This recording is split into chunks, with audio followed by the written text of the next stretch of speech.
Hey everybody, welcome back. Wow, been a while. Holy crap, it's been like a month since I posted a video, so whoo-wee. Work's been crazy, so that's why. And honestly, I just haven't had the urge to upload a video. Focusing on work. So that's what's going on.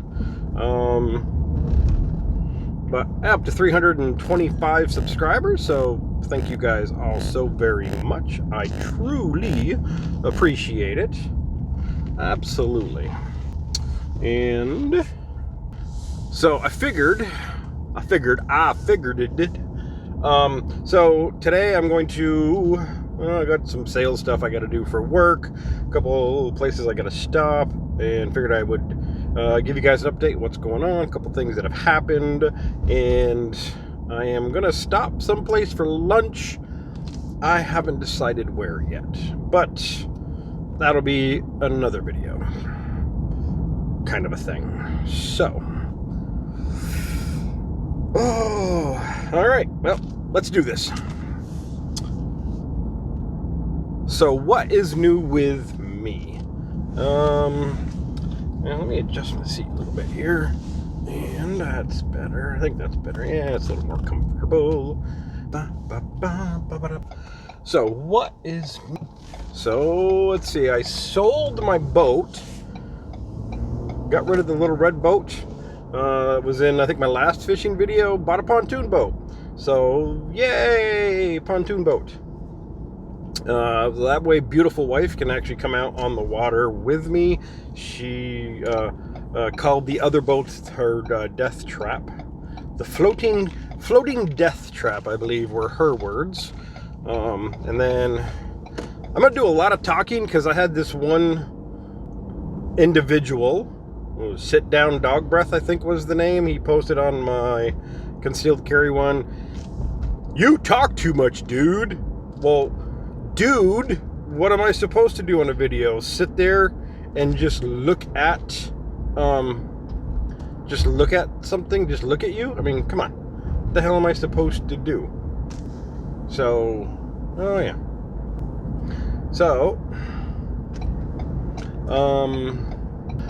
yeah, so I'm going to talk in this video there, Sit Down Dog Breath, so maybe you can just not watch this video, and then, you know what, if you were here in person, I'd offer you a big, tall glass of shut the hell up.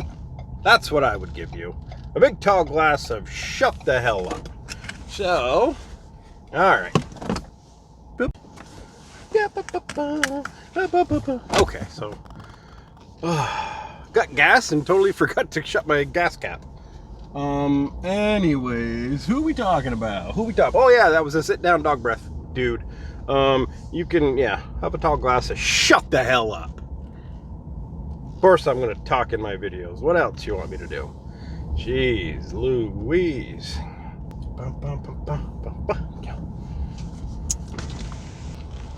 Thanks for the heads up. No problem. Alrighty. I'm a Yankee Doodle and a squirrel.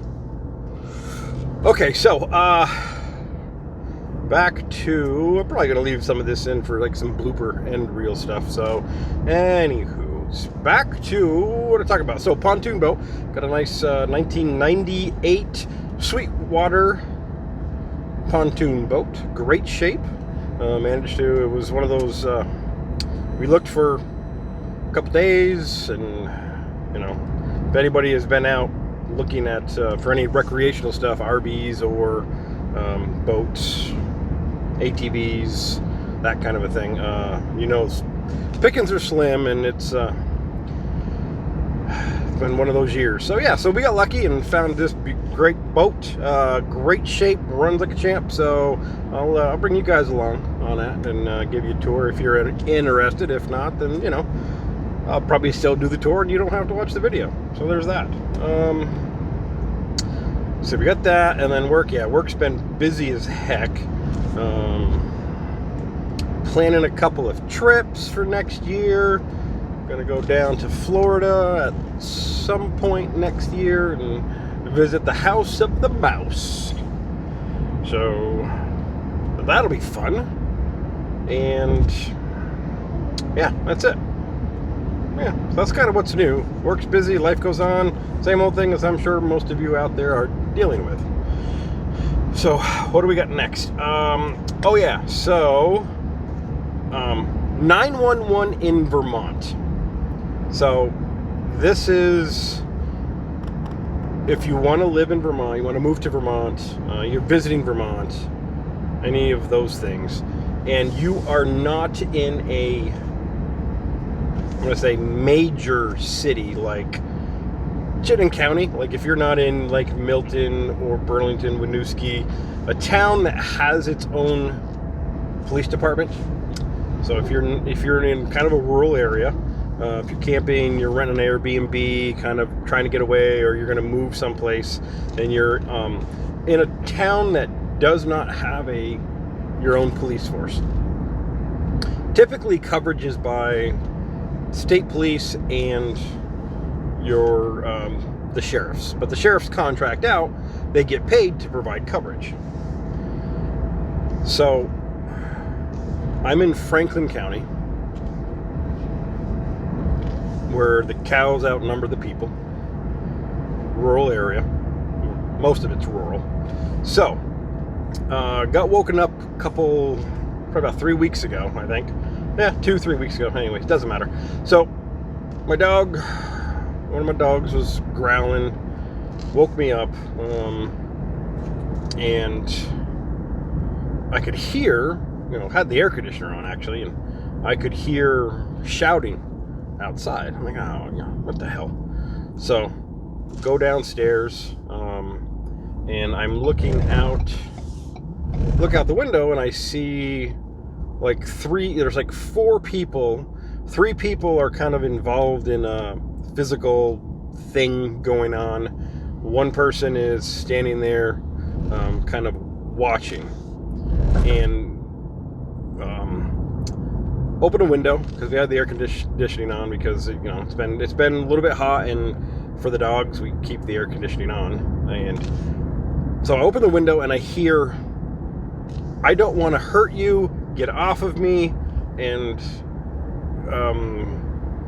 another individual was, "Stop fighting, stop resisting, let's just go home, don't do this." And then the other person was, it was 2 people trying to hold down the 3rd person, and he's screaming, "Get off of me, I don't want to hurt you, I hate you," typical stuff. And it was all these 2 could do to hold this person down. And it's just, it's continuing. So, okay, you know what? I'm not going to go outside, get involved. I don't know what's going on, but let me call 911. So I call 911, and here is how the conversation went for 911. So, boop, boop, boop. 911, what's your emergency? Hi, my name's Kevin. I live blank. I'm located at 123 Main Street, and there is a physical fight going on outside my house. Okay, what do you see? I see 2 individuals trying to hold down a 3rd individual to keep him from hurting them or hurting himself. It looks like it is a family, like a domestic dispute. Okay, let me call state police. This is the 911 operator saying, let me call state police. So, 911 operator, I hear her, boop, boop, boop, boop, boop, boop. Ring, ring, Vermont State Police. Hi, this is so-and-so with Vermont 911. I have Kevin on the line. He's located in Anytown, USA, and he is witnessing a domestic fight outside.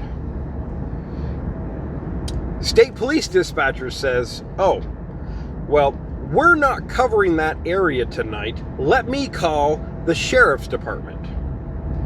Puts us on hold, for about a minute. Meanwhile, they're still outside fighting. I'm watching. So he comes back on about a minute later and says, okay, you'll need to call the sheriff's department, and hangs up.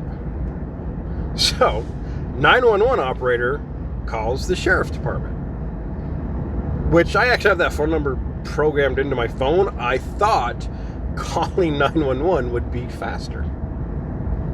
So 911 operator calls the sheriff pick up. Franklin County Sheriff's, hi, this is Vermont 911. I'm calling with Kevin, who lives in any town. He is witnessing a domestic fight outside his house. Okay. Hold.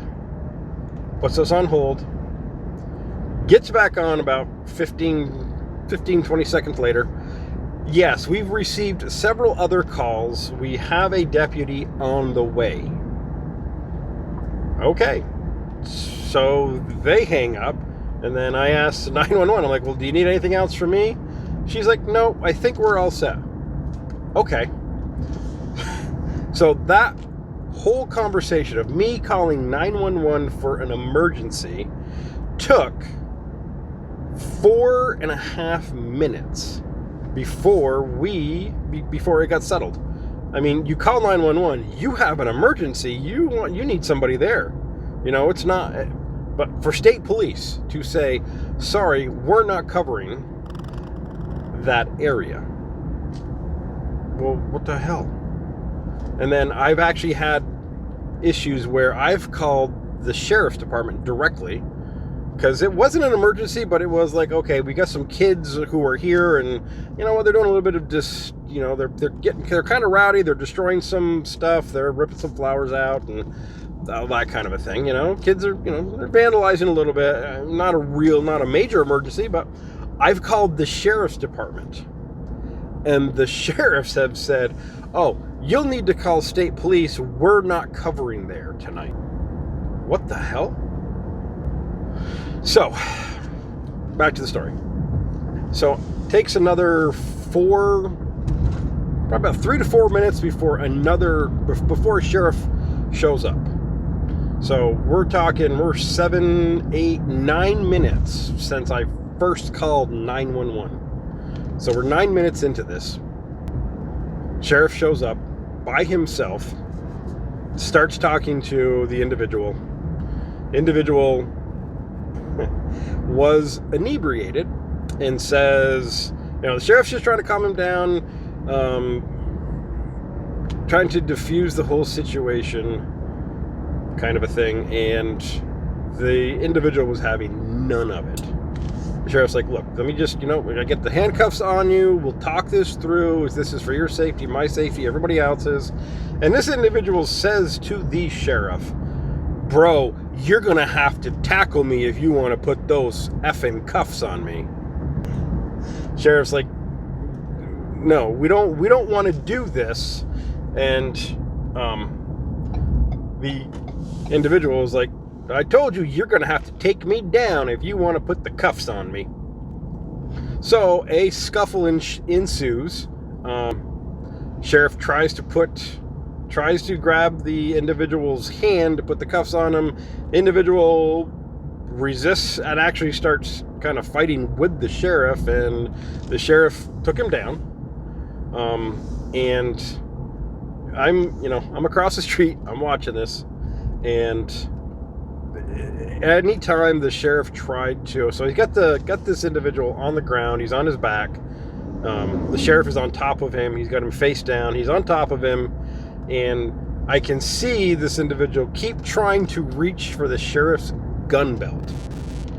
So the sheriff pepper sprays him a little bit, and then he just starts screaming, I can't see, why'd you do that? You didn't have to do that. And then anytime the sheriff would try to, because he's straddling him, he's got holding one hand behind his back, and this individual's flailing with his legs, flailing with his other hand.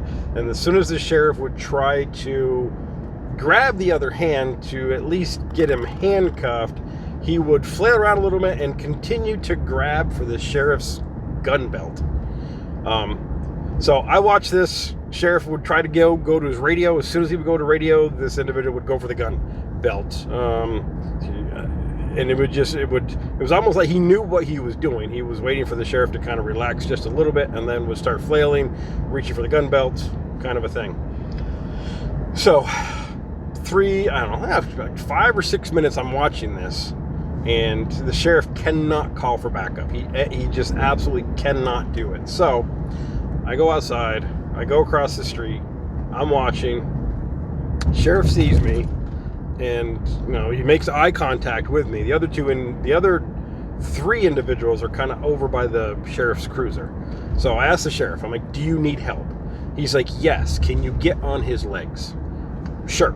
So I went over, got on his legs, and it was, I'm not a small dude. I'm 260 pounds, and it was all I could do to hold his legs down.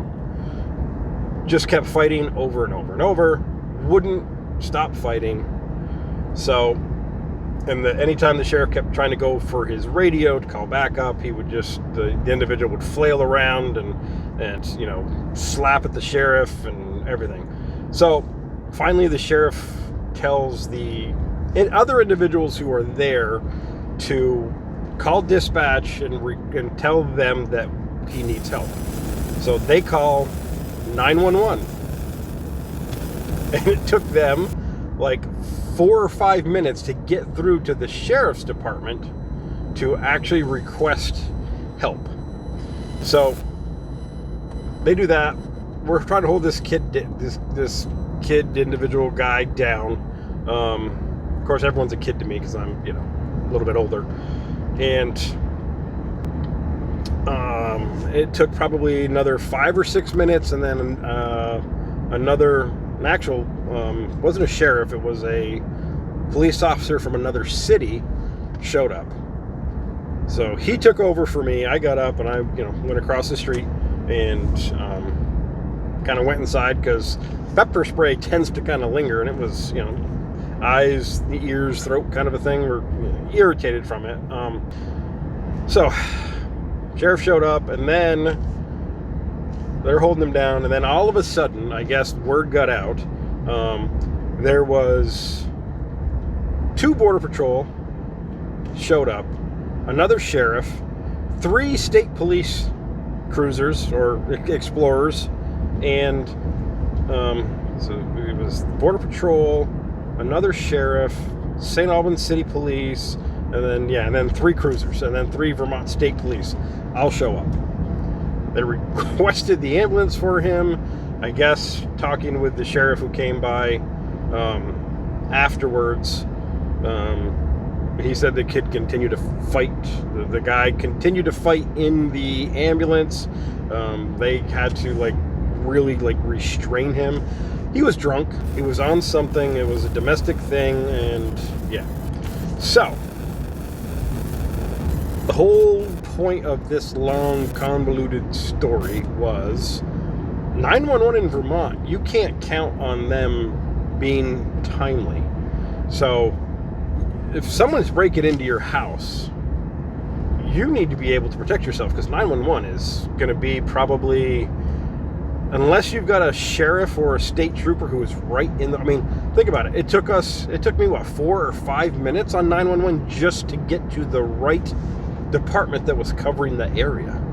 How absolutely stupid is that? So if someone's breaking into your house, you can call 911, but you can plan on at least 5 to 7 minutes at the absolute, and that's if there's somebody right in the area before someone's going to show up. So you need to be able to protect yourself, protect your family, and you don't have to have a gun. You can have pepper spray, you can have something, a taser, something to be able to defend and protect your house and protect and defend yourself, because 911 in a rural state is not the answer.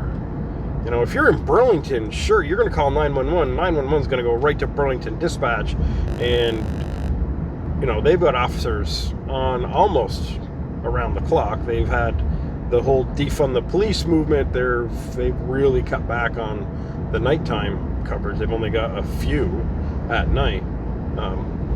But yeah, 911 in Vermont, you can't rely on it to protect you. So you need to take steps and measures to protect yourself. And you know what? A firearm in your house. If you got kids around, teach them the proper way. Teach them, don't be scared of guns, but hey, you have to respect them, and here's the rules, and that comes with education and training. And if you don't want to have a gun, then you know what? Get some pepper spray, get a taser, get something to be able to protect yourself, because 911 is not the answer. Absolutely not. So yeah, that was the big fun and exciting thing. So okay, well, I think that's going to be it for this video. Just kind of a quick little update, and tell you about 911. You can't rely on them. Cannot. No. So yeah, yay. All right, guys. So we're gonna stop for lunch someplace new, and part of exploring Vermont, all that fun stuff. And my apologies for not getting a video up in the last 3-4 weeks, so I do apologize about that. But life gets in the way for everybody, and this is just a fun little thing that I do. Oh yeah, Amazon. So I had several videos where I've done some reviews. One of them was on a CPAP power solution, and the stove that I've got for winter camping, the tent that I've got, and I had Amazon affiliate account, so I would make if you buy something, I get a little bit of a commission at no extra cost to you. Well, I was actually doing pretty good. I had sold, or on my account there was probably a couple $1,000s of stuff that had gotten sold through links that I had provided. And then I get an email probably about 6 weeks ago from Amazon saying that I do not have enough of a subscriber base to qualify for an affiliate account. So they deleted my affiliate account. I had there was like $40 in there that is supposed to be getting sent to me. They said, whatever money I have earned through the affiliate links. So I guess Bezos didn't want my money. Okay. Yeah, I just thought that was kind of odd. So yeah, any affiliate links that I have in previous videos, you can still use them, but I'm not getting paid for it. So there's that. So okay, well, that's enough of me rambling, and I will see you guys on the next video. Thanks for watching. Goodbye.